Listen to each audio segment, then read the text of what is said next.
Nangungulit kami ngayon ng pang bonfire. Ayan, baka dito namin ilalagay bonfire namin. Kasi masyadong malapit dito. Pero titignan namin kung kaya dito. Ah. Sa baba. So ayan guys, hanap lang kami ng pang bonfire. Sayang. Yan.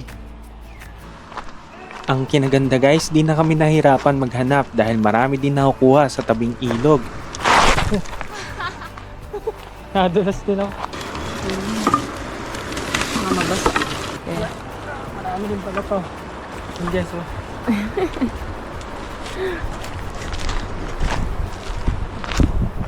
Ngayon nga ay nag-decide kami na maligo muna dahil nga may mga kahoy na tayo at madali na lang itong set up mamaya. So guys, binalikan namin ng Balan River. Yan.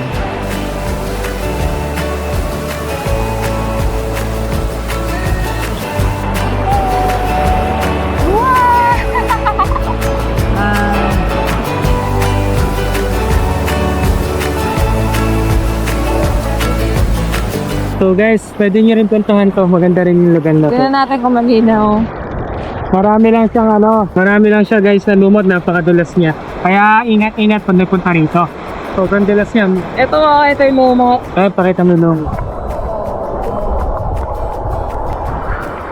Yeah. Umaambon na. Mukhang ulan kaya nagmamadali kami kasi balikan namin yung pang bonfire namin, mababasa. Hindi naaapoyin mamaya. Ayun na, nauna na sa kanila.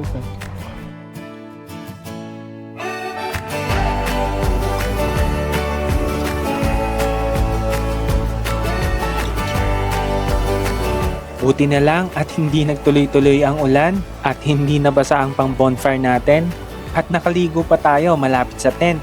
Maswerte pa dahil sumili pa ng kaunti ang sunset. Ang sarap ng ganito, chill lang, kayong dalawa lang at walang iniisip na problema. Okay guys, pabalik na kami. Ayan. Ayan guys.